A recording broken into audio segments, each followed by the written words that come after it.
Hi guys, ipakita na ko sa inyo ako naabot na parcel. So lagi kay mag content creator man daw kunuhay ta. Nya due sa ato ang curiosity, so ato gyud nang buhaton or ato gyud nang pangitang pamaagi nga makuha na to ang ato ang gusto mahitabo sa kinabuhi. Charis lang. Nya pagkahuman, way sa pagkangailangan ipagdugay-dugay ni atong kinabuhi diri ato nang ablihon ato ang parcel. Oo. So makaingon mo nga nganong may kwarta pero nay order.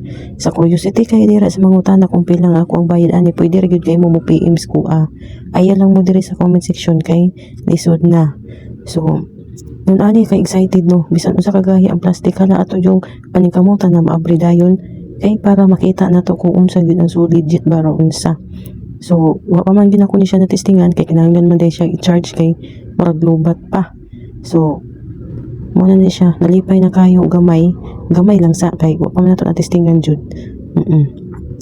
Unya mo na ni siya karon ang naabot. So padayon tani mag content creator gyud ta kunuhay kung kunuhay lang ya unta suportahan lang pud unta ko ninyo ha.